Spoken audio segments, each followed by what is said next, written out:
Welcome to VUK Talks, the show that speaks to education, health, entrepreneurship, and so much more. Hi everybody, and welcome to a special episode of VUK Talks. I'm your host Mpuryam Tsonga Ranzunkuna, and today I am coming to you from the Mopani TVET College, where we were just hosted for the G20 educational talk. And with me, I am with the deputy principal of this beautiful college, Mr. Motubatse. Good day, sir. Good day, and how are you? Good, thank you, sir. Thank you. You just hosted us with the G20. How has it been? It was exciting, as a first experience. We never had, the G20. It was just happening somewhere in Gauteng, wherever. So to come, to Limpopo, to experience this engagement with our learners and the municipality, I think we were so excited. And we really appreciate, the effort that has been given to the institution. Thank you so much. All right. Can you just briefly tell us a little about yourself and your professional journey into this college? I started to work in the institution in 2000 as a lecturer, just fresh from the university. And then after that, I was in this particular campus of Sefeld lecturing, engineering subject. Thereafter, there was an opportunity in another campus, which is Palaboro campus in town. By then, it was before the colleges could merge. Then I happened to apply for a position there because it was white dominant. That was a white college, and then at the location, it was a black college. So I moved from the black college and go and join the white college in town.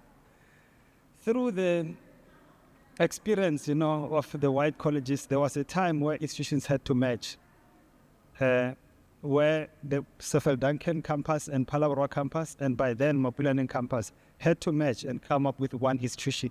That's where Mopani TVET College came on. So I was part of the measuring process for the institutions. And then after they have merged, now we had Mopani TVET College. Therefore, they had to combine. Sefeld it was still my home because I worked there. Yeah. Palaboro, it was still my home, and as well Mopani. Unfortunately, we lost Mopani due to, those political demarcation. Yes. And then it happened to go to Mpumalanga. Then we remained with Palaboro and Sefeld. I was a lecturer after the merging. And then after, I have to move to student support as a student support officer at the campus. From there was an opportunity, to become the student support manager in the central office because one of our managers has just resigned. So I jumped to the opportunity, and then I worked as the student support manager, I think, for so many years until we had crisis at Sefeld. And then I was requested to come in and become the campus manager in this campus. I also came, I was the campus manager and make sure that I set up system, everything was fine. And then from there, I moved back to my position in the student support manager. Fortunately, the department had advertised, the positions of deputy principals because by then we didn't have the deputy principals. Therefore, I applied to department, I was shortlisted, interviewed, and then I was given this opportunity as the first deputy principal register of the institution. And I've been there, I think, since 2017 to date. So I'm so excited, and that's where I am. And what is in line with you being the deputy principal of the college, what is the vision, mission? What is the vision and the mission of Mopani TVET College? And what is the vision and mission of Mopani TVET College under your leadership? All right. The vision of Mopani TVET College is to be a TVET institutions of excellence and choice. In our motto, we always say, excellence is a choice. I think, and then our mission, I think we are to provide quality education and training, producing the competent individual in response to the economic needs of the country.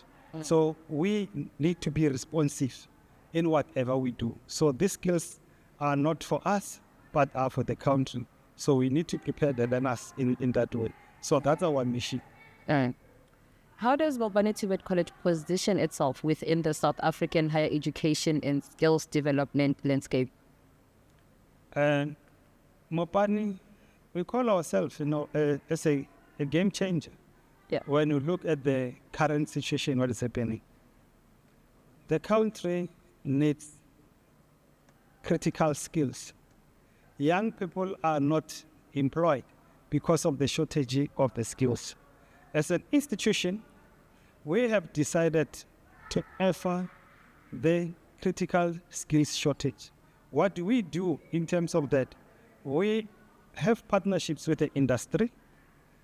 We communicate with an industry through we've got the breakfast with the industry, the gala dinners, and so on. So we happen to know what are the industry needs so that we offer the programs that are relevant. If a program, it is no longer relevant, I think just like marketing, we've just phased out marketing now because it doesn't help to train those students to become unemployed. So I think that's what we are currently doing. We have also, bought some of the laptops to give the students to make sure that they research and also have introduced our research committee, which we have just appointed now, to make sure that they research to assist the institution to be in line with the global world. What's some of the qualifications that the college offers? You offer engineering, finance, hospitality, tourism. You just said you phased out marketing. Can you just break down what each of these programs entail and how they align to the industry's needs? You've just said that you make sure that whatever you offer aligns with the needs of the industry. We are offering engineering in the same campus, which is Sefel Duncan. It's engineering and IT. And then when we go to our engineering field, we are offering electrical engineering, we are offering mechanical engineering, we are offering civil engineering. And then when it comes to the sister campus in town, Palaboro, I think that's where it deals with the business studies, where we have got the hospitality, the tourism, the generic management, and so on. All the business-related programs are being offered in Palaboro campus. We also have a satellite, which is Mushate Hotel School. It's preparing the students for hospitality programs like the assistant chefs and so on. We are preparing so that all the chefs within the hotels, the lodges, we're excited when we see all of them in to serve us. So it's part of it. But we are currently phasing out the former coordinated programs, 191, because this is an old syllabus. It's no longer in line with the industry because we are looking at the programs that will have practicals and theory. We are moving out of the theory, which is no longer relevant. So when we look at the new programs that we're introducing to phase those out, we're introducing occupational programs. And then in those occupational programs, we are talking of hairdressing. We know you'll always have market because, you always do your hair, no matter what, it will never stop. We're also having the chefs, which are coming in full time to make sure we'll ever eat. There's no way. All right. And then when we come to the engineering studies, we are also have got the boiler makers. I think that's the mines automatically need those types of the skills, and we prepare those artisans. And then we have got the diesel mechanics, the fitter antennas, pipe fitters, and so on. So we are excited because we are relevant. And even before we offer these particular programs, we have got a partnership with the industry. Before, it's a new model. I think it's nearly like the German type model, where we agree about the number of students to be taken, we source funding, we get the industry that will host that particular student, and then when we admit the students, he will spend a certain time in the college and a certain time in the industry, so that when the students complete, and then automatically we say You are market ready. we are market ready. It's a dual approach of a admit industry exchange program. Even the lecturers, at a certain time, we expect them to go to the industry and also the student, so that what we are offering is really in line with the industry needs. So we've been proactive, and then we have started this before even we can introduce our programs. They are already running what I'm talking about. These are very, very fancy programs that you are mentioning. More engineering, more, boiler making and all those. I'm sure someone is sitting out there in matric saying, I want to go and study there. So even before, someone is seeing someone and saying, okay, but I want to do that. How come that person that and they're bricklaying up there and whatnot? So what are the requirements for such a particular person to come into the institution and actually study towards that dream? With our NCV programs, the minimum requirement is grade 9. And then when we come to the occupational programs, they differ with the trades. There are some that will need grade 10, some will need grade 11, some will need grade 12. It depends on the programs and the subjects. That should be aligned with the program that we're offering in the institution. So the key factor here is the learners that are coming from high school. They must get a proper career guidance. Because what we discovered is these learners, instead of after grade 9, passing grade 9, come to the institutions, to the TVET sectors, they decide to go to grade 10, 11, and 12. And after passing grade 12, they come back and do our NC level 2. Take this. NC level 2, it's equivalent to grade 10. So it will sound as if the student is going back in terms of the study. So there are some 2-3 years which have been wasted in between. So we are currently engaging also with the schools in terms of the career guidance to make sure that the proper career choice is being done from grade 9, so that when they move to grade 10, they must have a choice of going through the basic education up to grade 12, go to the universities, or come to the TVET sector. So that's where we are currently working on with the basic education to correct that, because that's the element that we have seen that it is a gap. When some people are frustrated, they only think about the TVET sector. And we are saying, this is not supposed to be. We need, to improve our strategies we call career guidance. How do you ensure that your academic offerings remain relevant and are responsive to the evolving market? Do the evolving market demands, especially in those sectors like engineering and tourism? Like, we are the home of tourism. We are positioned in such a way that Phalaborwa is a tourist destination. And we saw it fit that we offer a tourism as a program. We offer hospitality as a program, the assistant chefs as a program. We also including the office administration and all others, because in whatever you perform, there are supposed to be other administrators who will assist you in terms of those logistics, including finance. So you need to have those people which are doing financial management so that they can assist you as a business to run your finance correct. And that's the reason why we chose those particular programs. And those particular programs, we are having Kruger National Park, which is around us. We are having, the airport. Even in Hoedspruit, you also have, unfortunately, Phalaborwa Airport has been closed for now, but I hope it will be opened. So that's the reason why I also went to Hoedspruit and also with those hospitality program. As Hoedspruit is an emerging, town. So we had to go there and respond to what is happening with the tourism in that side. I think that's why we have selected those programs. And when we come to the engineering, we are surrounded by the mines. I mean, we have got the Palabra Copper, PMC. We have got our Fosco, Stepium, in Gravelot. And these mines, they need skills. And we need to prepare, these young people to go into this particular industry. Some are aging, our parents are aging there in the mine. Some are relocating. So we need to have, others being prepared. We even had some of the machineries, being donated, by the mines. So to make sure that these learners, they learn something that it's available. We are also in partnership with those mines where our students, they go there to do practicals and then they come back to the institution.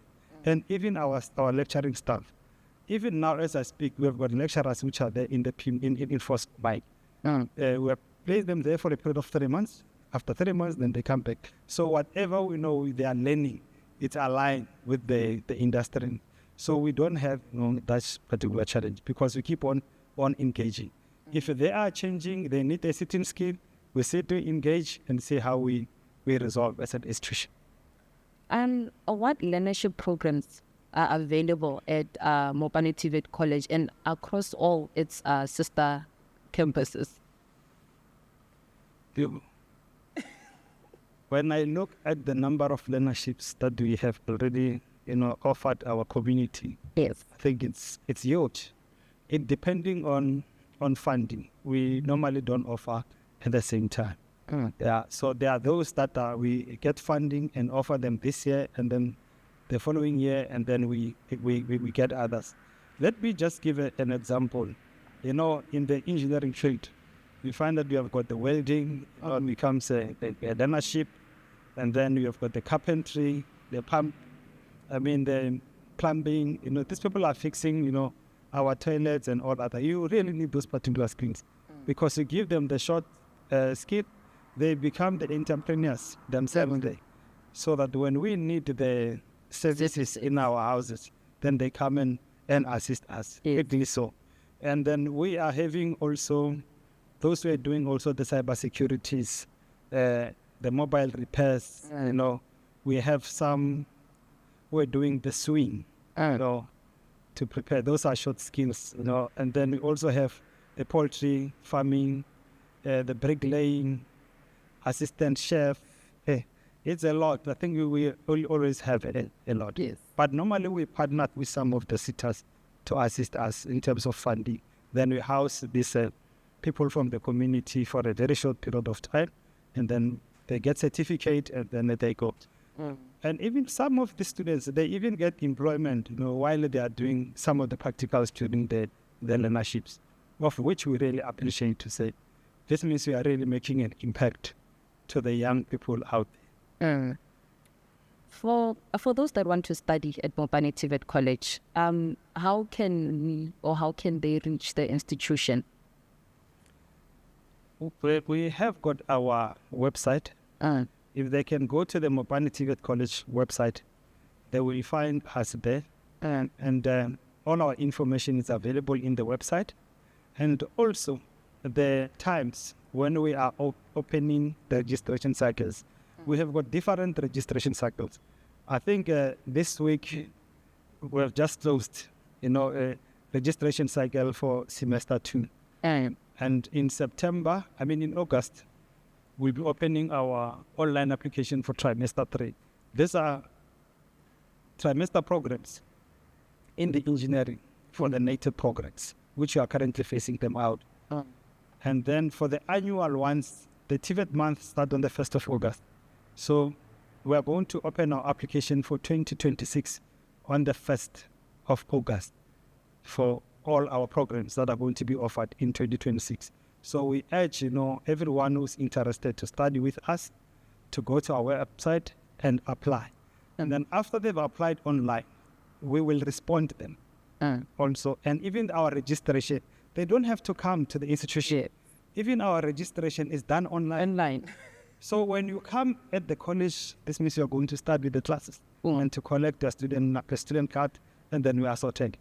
So gone are those days of Walk-ins. walking and long lines, and we are done with that. Yeah. I think we're just trying to digitalize everything in line with the fourth industrial revolution. From what I hear, actually, not even from what I hear, from what I know, Mopani TVET College is the first college in Limpopo to host the G20. So just as we close, your key takeaways or your key highlights of the events, what are they? Wow. I was so excited when we started it this morning. And what excited me, it's the students were eager to know about a G20, what this G20 is all about, because it's all over the media. Yes. And then it was an opportunity for them to come and learn. And for them as well to sit so patient to all the speakers without any disruption. I believed that this means the students were getting something, were learning. They have got a story to tell after this event. They now know what is G20. They know where they fit in into G20. And they know also when to collaborate and which opportunities are available, for them. So it's exciting, for everyone. I think as the management, we are happy, the students are happy. Everyone is happy after this. Yes. And we still wish, we need more. I think we really need more. Yes. Deputy Principal, you have an exchange program with, student exchange program with the Chinese government. Can you just elaborate a little on that? What really transpired, there was an advert that came from the Chinese culture, requesting that colleges, students who are graduates, from TVET colleges, who like, to pursue the career, in the entrepreneurship, this online shipping and other things, let them apply. We had, our students applying. Fortunately, one of our students, was shortlisted and then was taken. And then that student went for China, I think for a period of a year. And then he learned, all the Chinese culture, the business, how they run the business in China, the success, everything that is related to business within China. So this student has just came back from China, completed his studies there, and now he's busy introducing his own companies as an entrepreneur. This means he's procuring everything from China online. So he's a businessman, has just started, and of which as the institution we are very, very proud of him. But it is not only the international partnerships that we really have. I think as some aligned with our G20, we have others. Like we had a Doncaster College in the UK. That also we had a leadership exchange, program with them, which assisted us how do we manage, as an institution. So there were those exchange programs between us and the college in the United Kingdom. And also the Plymouth College, we also had the employability, partnership, which assisted us in terms of how, as an institution, should we position ourselves to work with industry and to ensure that our students are employable. So we're engaging with that partnership, and this assisted us. I think as an institution, we find ourselves where we are because of such international, relationships. In student support services as well, we had a partnership with USAID, which was dealing with the student support in terms of the pre-entry, entry, on-course, and the exit support. This means it's the holistic, preparation of a student. So all those assisted us to be where we are. Currently, we are having the partnership with the Canadian. That Canadian also, it assists us in terms of the online teaching and learning. because we are giving our students laptops so that they do that. Entrepreneurship also is the key. They are assisting us. And then we're also having the inclusive education and the partnership. So those are some of the key areas that currently we are engaging with the Canadian to ensure that we are changing, the fortunes of the black child. Deputy Principal, I also want to ask about the safety of the students that are being sent over to China, because some of us, we are mama's babies, before you leave, your parents want to make sure you are safe. How do we go about ensuring the safety of, or just to make sure that when our students reach there, they are particularly safe and well catered for? We have the consent forms with the parents before they can go to the other side. We as an institution, we complete our part. We also give the consent to the parent to allow that particular students to stay there. And then with the application of the visa and the other, standard that you need to meet. And then once you have met all the standard, then we allow you to go to China. But there's also a communication. We are communicating with the students while they are in China. The only challenge is they are not supposed to come back before 12 months. So you go in there, you spend full 12 months, and then you come back after. So there are concerns to make sure that, the institution is safe, the parent, and also the satisfied. Satisfied also. So when you miss home, you cry about it. It is just unfortunate. But we thank, the Chinese government, our student didn't have any challenge. I think was happy. And I think we really appreciate all the efforts. And we are looking, to send more of such. Because now we've opened the gate. So others will have to follow. And our student was among the top students in China. So we are very, very proud as an institution for this exchange purpose. But we are living in a very technological world where we're seeing things like AI emerging, coming into the game and doing, virtually you do everything from your cell phone, you do everything from your laptop, or, some even have something called smart homes. How is the college preparing students for the fourth industrial revolution? We have started on admissions. Our admissions are clear. It's fourth industrial revolution. It's online until you register. Number 2, it's teaching and learning. We have bought the laptops to all our students to ensure that teaching and learning is happening online. And we have already given laptops to our level 2, level 3s, and all the other programs in the report 191. So we are left with only one group for level 4, which will be exiting. Come next year, everyone will be having laptops. All the books are e-books. You no longer do the printout. Then you can learn from home. There's no need to come to the institution. That's what we are currently working on. And also we have introduced, the programs that are in line with the 4R. Like we have introduced robotics.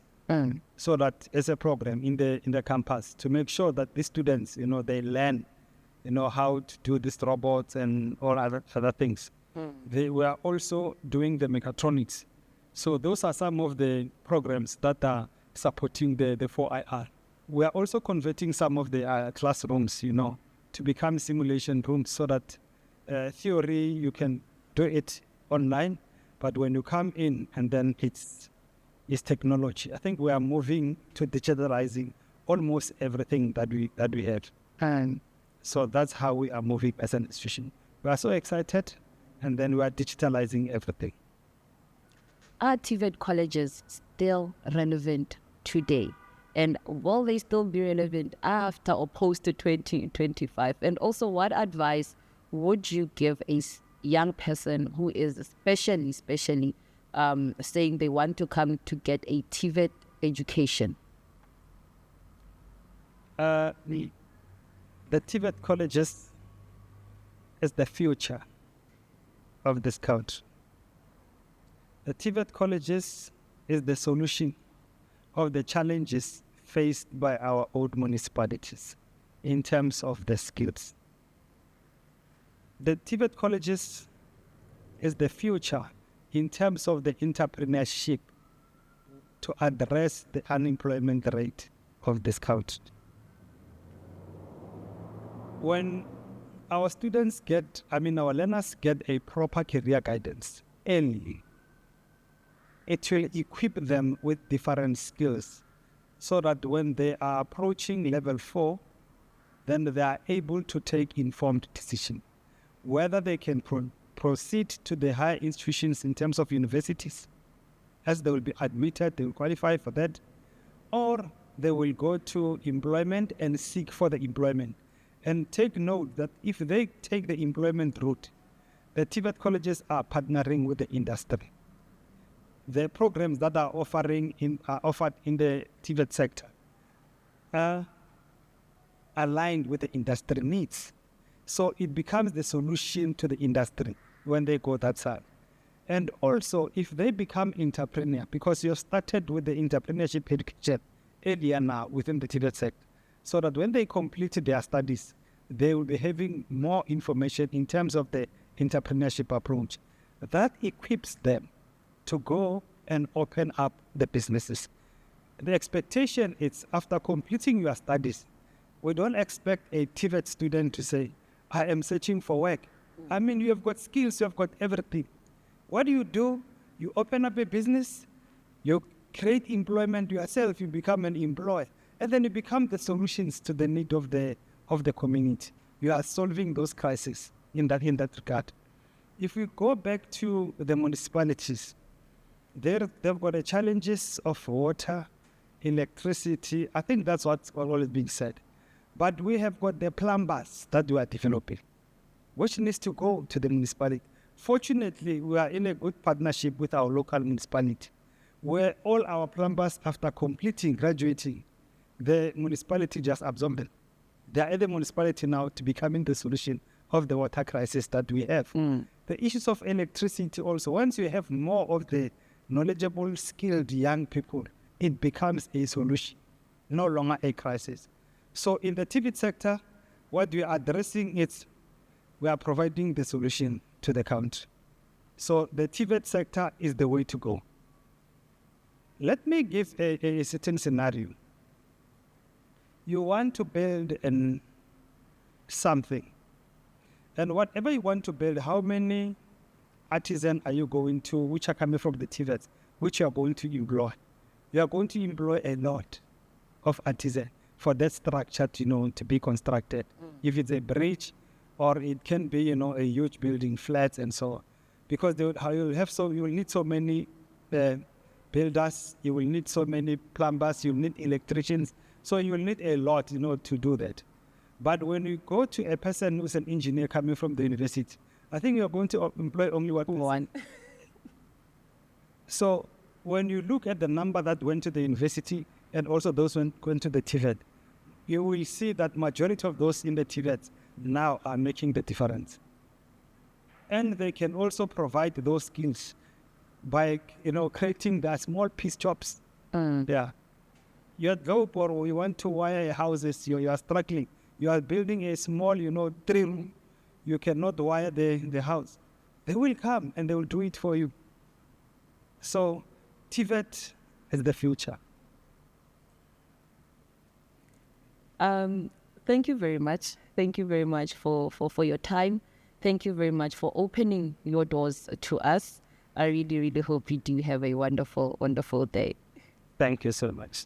And that is it. Remember, when education meets you ready, and then we also have the G20 as well that accompanies education, it just clearly shows that this industry is ready to meet you after you are done.